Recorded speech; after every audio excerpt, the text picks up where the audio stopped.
हरे कृष्णा। सभी भक्तजनों को आपके अपने अंकुर कृष्णदास का दंडवत प्रणाम। आप सभी का हार्दिक स्वागत है भागवतम की सीरीज़ में। तो श्रीमद् भागवतम में पहले स्कंद में पहले अध्याय में चौथे श्लोक पर चर्चा करेंगे, मुनियों की जिज्ञासा सृष्टि। तो आइए पहले गुरु प्रणाम करते हैं, उसके बाद में प्रारंभ करेंगे चर्चा को। ओम अज्ञानतिरमन्धस्य ज्ञानाञ्जनशलाकया चक्षुरुन्मीलितं तस्मै श्रीगुरुवे नमः। नमः ओम विष्णुपादाय कृष्णपृष्ठाय भूतले श्रीमते भक्तिवेदांत स्वामीति नामिने। नमस्ते सरस्वते देवगौरवाणी प्रचारिणे निर्विशेष शून्यवादी पाश्चात्य देश तारिणे। जय श्री कृष्ण चैतन्य प्रभु नित्यानंदा श्री अद्वैत गदाधर श्रीवासदि गौर भक्त वृंद। हरे कृष्ण कृष्ण कृष्ण हरे हरे, हरे राम राम राम हरे हरे। हरे कृष्ण कृष्ण कृष्ण हरे हरे, हरे राम राम राम हरे हरे। हरे कृष्ण कृष्ण कृष्ण हरे हरे, हरे राम राम राम हरे हरे। हरे कृष्णा। आप सभी का स्वागत है। आइए चर्चा को प्रारंभ करते हैं। श्रीमद् भागवतम के पहले अध्याय से चौथे श्लोक पर चर्चा करेंगे। कल हमने तीसरे श्लोक पर चर्चा करी थी, मुनियों की जिज्ञासा। नैमिषाय अनिमिष्य क्षेत्रे ऋष्य सोनकादाय सतरम स्वर्गीय लोकाय सहस्त्र समासत। तो ये हमने चौथा श्लोक को पढ़ा। अब इसके एक एक शब्द का अर्थ समझते हैं। जो संस्कृत में श्लोक था, नैमिष्य, नैमिषरणाय नामक जंगल में। नैमिष्य क्या है? नैमिषरणाय एक जंगल है।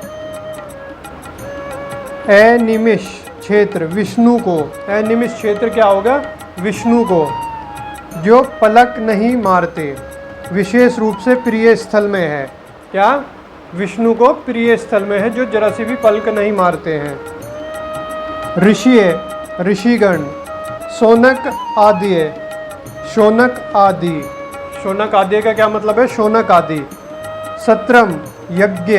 स्वर्गीय, स्वर्ग में जिनकी महिमा का गान होता है, ऐसे भगवान के लिए। कैसे भगवान के लिए? स्वर्ग में क्या होता है? गान होता है। लोकाय, तथा भक्तों के लिए जो सदैव भगवान के संपर्क में रहते हैं। क्या? लोकाय का क्या मतलब है? जो भक्त भगवान के संपर्क में रहते हैं। सहस्त्र, 1000। समम, वर्ष। आसत, संपन्न किया। तो हमने इस पूरे श्लोक का एक एक शब्द का अर्थ हमने हिंदी में जाना, जो संस्कृत में है। तो आइए इसके अनुवाद को जानते हैं। इस पूरे संस्कृत के क्या कहते हैं, क्या अनुवाद है। एक बार नैमिषरणाय के वन में एक पवित्र स्थल पर शौनक आदि महान ऋषिगण भगवान तथा उनके भक्तों को प्रसन्न करने के लिए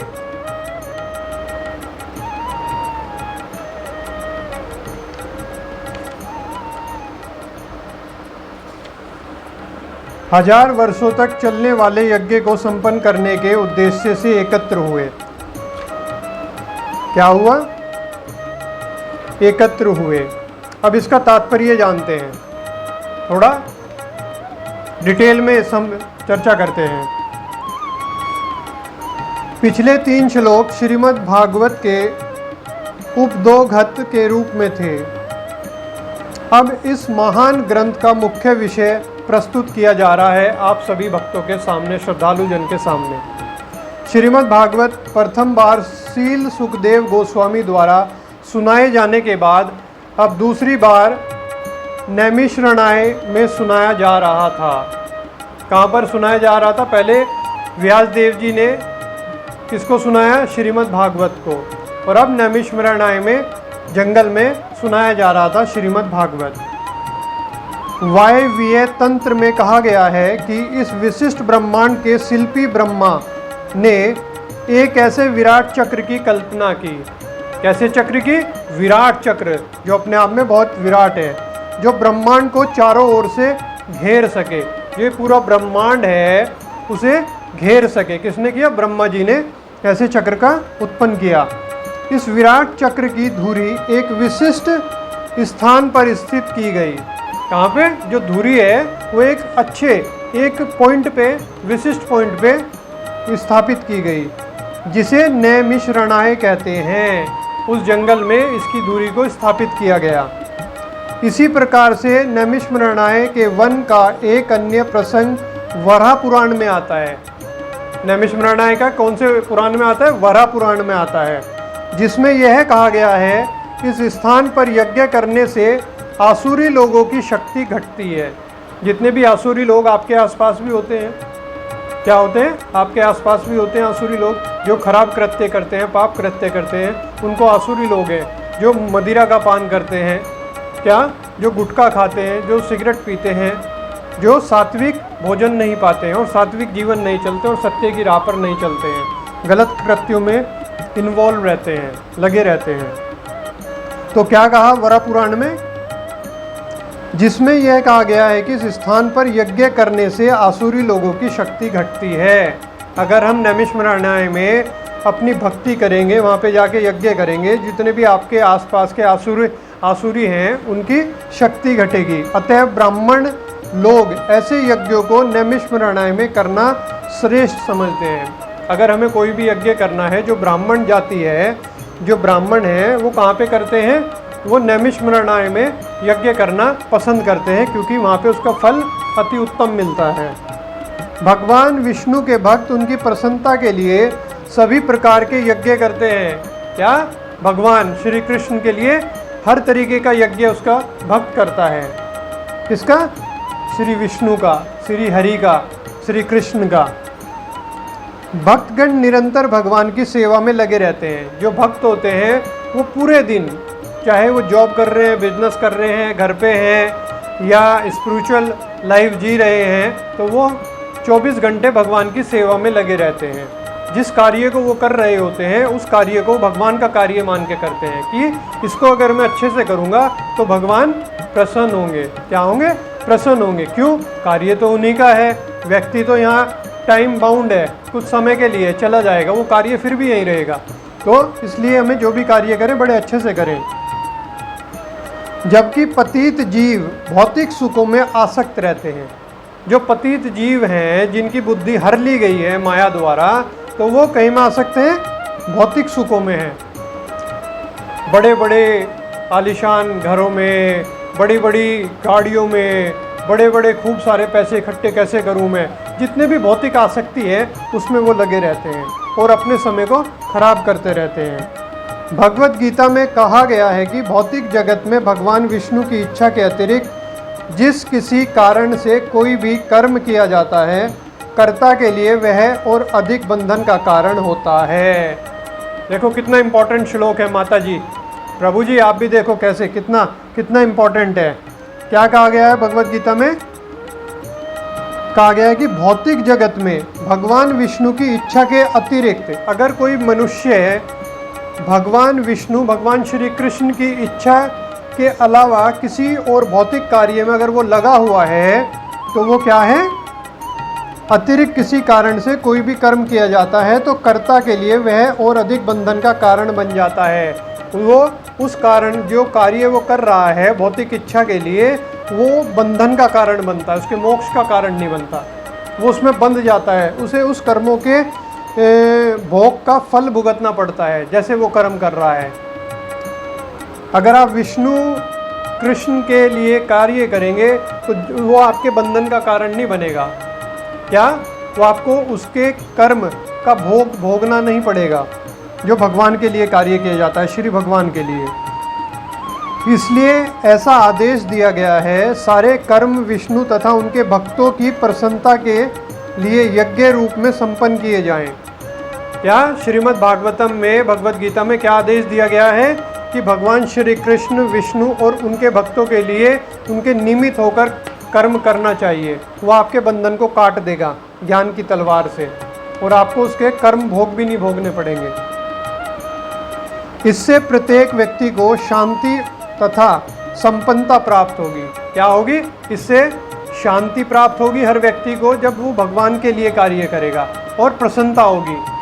24 घंटे उसका मन प्रसन्न रहेगा, कोई चिंता उसके मन में नहीं रहेगी, उसके मन में कोई भय नहीं रहेगा जब वो भगवान की शरण ग्रहण करेगा। बड़े बड़े ऋषि मुनि जन सामान्य का कल्याण करने के लिए सदैव उत्सुक रहते थे। जितने भी पुराने ऋषि हुए, अब तो कलयुग चल रहा है, अब तो बहुत ही ढूंढने में आपको 1-2 ऋषि मिलेगा, कोई महान भक्त मिलेगा। फलस्वरूप शौनक आदि ऋषि एक महान तथा निरंतर चलने वाले यज्ञ अनुष्ठानों को संपन्न करने के उद्देश्य से इस नैमिषारण्य नामक पवित्र स्थान पर एकत्र हुए। कौन एकत्र हुए? शौनक। कौन हुए? शौनक ऋषि। कहाँ? यहाँ पे अनुष्ठान करने के लिए, संपन्न करने के लिए नैमिषारण्य में इकट्ठे हुए। भुलक्कड़ लोग शांति तथा संपन्नता पाने का सही मार्ग नहीं जानते। जो भुलक्कड़ लोग हैं, जो पाप आत्माएं हैं, वो खुश रहने का क्या कहते हैं, पवित्र स्थान के बारे में नहीं जानते हैं, किंतु साधु पुरुष इसे भली भांति जानते हैं।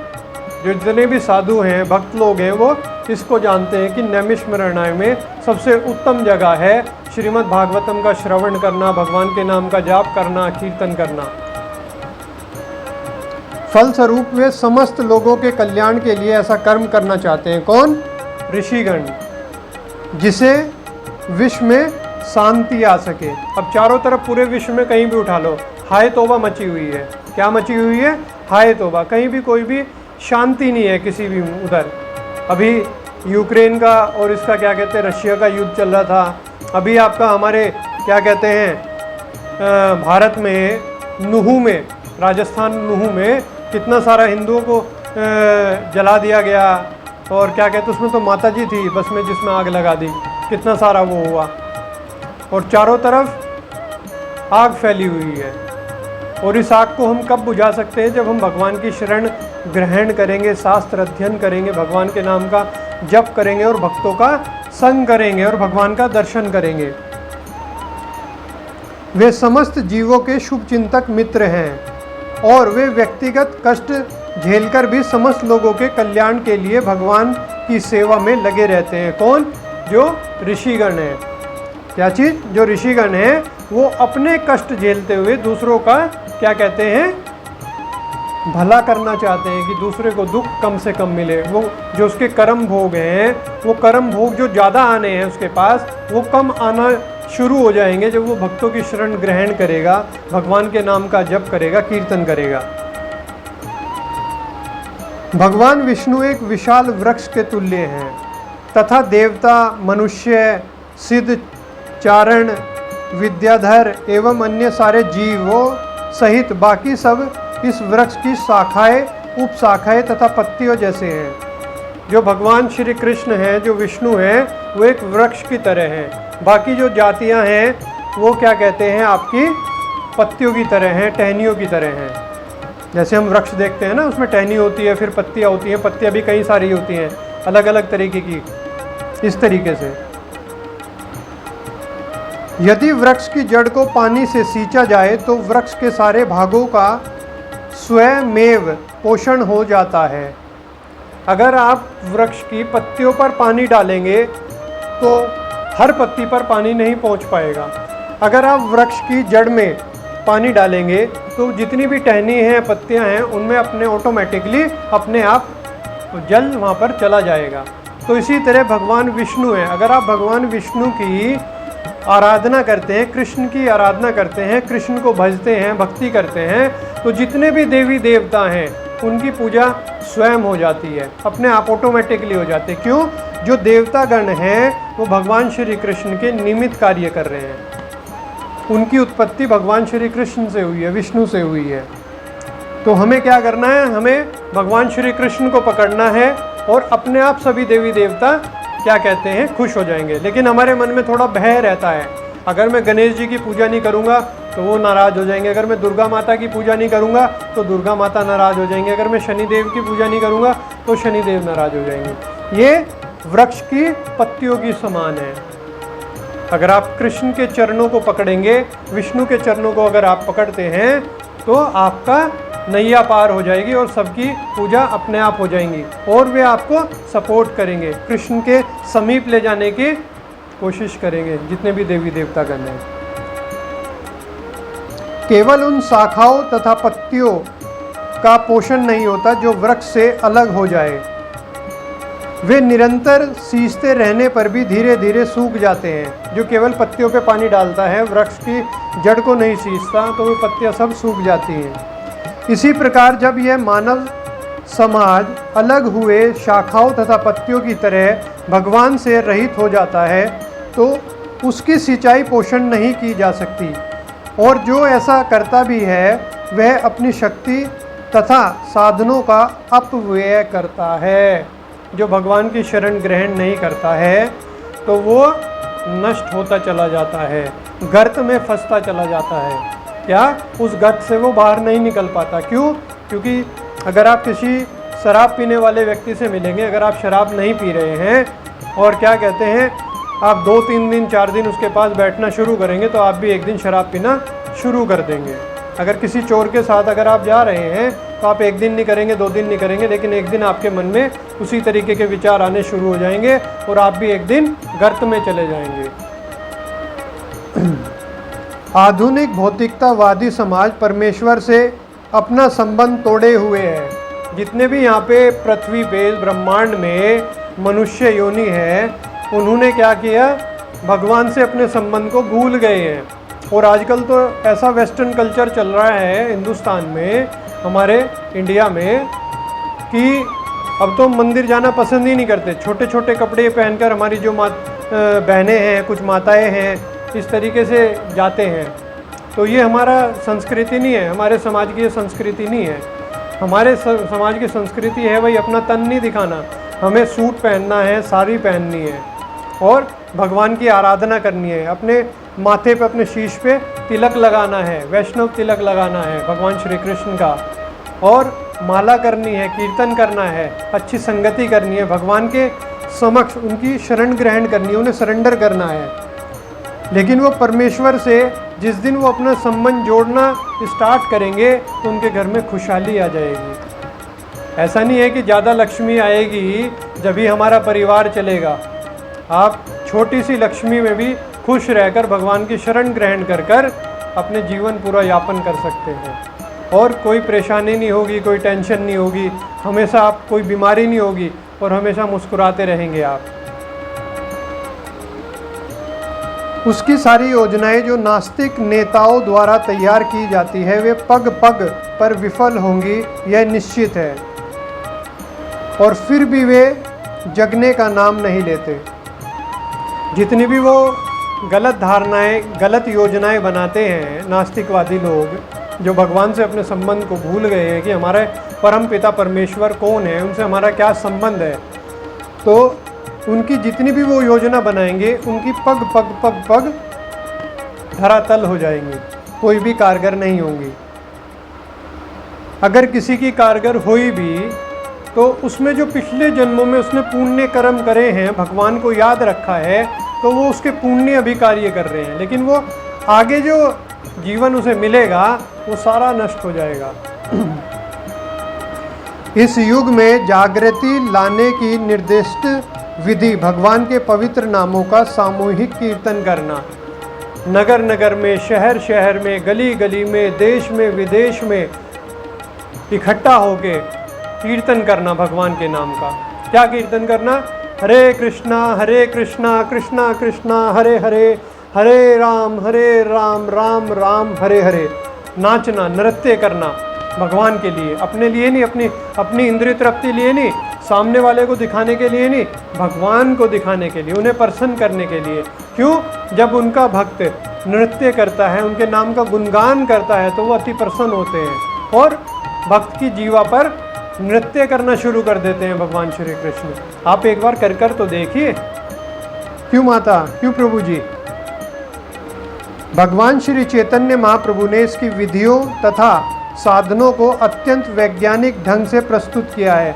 जो भगवान श्री चैतन्य स्वयं कृष्ण हैं, जो 520 साल पहले बंगाल में जन्म लिया था, और वो अपने भक्तों को ये हरिनाम देने आए थे इस कलयुग में, मेरे भक्तों का, मेरे मनुष्य योनि का कैसे उद्धार होगा। नहीं तो एक कलयुग तो कलह का युग है, यहाँ पे सारे गलत कृत्य होने हैं और हर घर में, हर देश में कलह होना है। मित्र मित्र में कलह होगा, पति पत्नी में कलह होगा, माँ बेटे में कलह होगा, पिता बेटे में होगा, पति पत्नी में होगा, हर जगह। आपका बॉस है और आपके उसके साथ कलह होगा, तो हर जगह ये। और इसकी जो कलह की पोजीशन है अभी तो बहुत लिमिटेड है, ये इसका ग्राफ बढ़ता जाएगा, फिर आदमी आदमी को मारना शुरू कर देगा, खाना शुरू कर देगा। वैसे तो अभी स्टार्टिंग हो चुकी है, छोटे छोटे बच्चों को काट कर खाया जा रहा है। बुद्धिमान लोग उनके उपदेशों का लाभ वास्तविक शांति तथा संपन्नता लाने के लिए उठा सकते हैं। किसका? जो श्री चैतन्य महाप्रभु भगवान श्री कृष्ण ने जो शिक्षाएं दी हैं, हरिनाम संकीर्तन दिया है, चैतन्य टीचिंग्स को अगर हम पढ़ सकते हैं, चैतन्य चरितामृत में सारी टीचिंग्स दी गई हैं, भगवान चैतन्य का, कृष्ण का दिया गया है। आगे चलकर इसकी विशद व्याख्या की जाएगी भगवान चैतन्य के बारे में और कलयुग के बारे में और हरिनाम संकीर्तन के बारे में। तो आज हमने चर्चा करी चौथे श्लोक पर, श्रीमद् भागवतम के पहले स्कंद से पहले अध्याय, मुनियों की जिज्ञासा। तो हमें क्या करना है, अभी पुरुषोत्तम मास चल रहा है, 16 अगस्त को ख़त्म हो जाएगा, तो आप भगवान को दीपदान जरूर करें। एक मिट्टी का दिया ले लें, 1-2 रुपये का आएगा, उसमें बत्ती लगाएं, उसमें तेल डालें, आप क्या कहते हैं, तिल का तेल ले सकते हैं, देसी घी ले सकते हैं, और भगवान के सामने इस तरीके से लाइट बंद करके अंधेरे में दीप दान करें भगवान को। वो दिया फिर आप बाहर रख सकते हैं, कहीं पर भी आप रख सकते हैं, तुलसी जी के पास रख सकते हैं, बाहर रख सकते हैं। तो आप ये डेली करें, इसका बहुत ही ज़्यादा फल आपको मिलेगा। और ज़्यादा से ज़्यादा भगवान के नाम का जप करें, कीर्तन करें और शास्त्र अध्ययन करें, सामूहिक कीर्तन करें, अपने परिवार के साथ बैठ के भगवान के समक्ष कीर्तन करें। इसका विशेष लाभ उठाएं आप। जन्म जन्मांतर के जो आपने जाने अनजाने में पाप करे हैं, या वो सारे धीरे धीरे इस महीने में आपके कटना शुरू हो जाएंगे। और मान लीजिए अभी जो आप जीवन जी रहे हैं, कोई 50 साल का है, कोई 20 साल का है, कोई 10 साल का है, कोई 70 साल का है, जो उसने अभी तक पाप उससे हो गए हैं या जानबूझकर उसने किए हैं, तो वो भी धीरे धीरे कटना शुरू हो जाएंगे। तो इसलिए आप भगवान की शरण अवश्य ग्रहण करें, नहीं तो चारों तरफ हाहाकार मचा हुआ है, रहना दुभर हो जाएगा कुछ समय बाद ना, इस कलयुग में, इस मृत्यु लोक में। तो आज यहीं पे विराम देते हैं, कल चर्चा करेंगे 5वें श्लोक में श्रीमद् भागवतम के। तो हरे कृष्णा सभी भक्तजनों को, सभी श्रद्धालुओं को, कल मिलते हैं आपसे।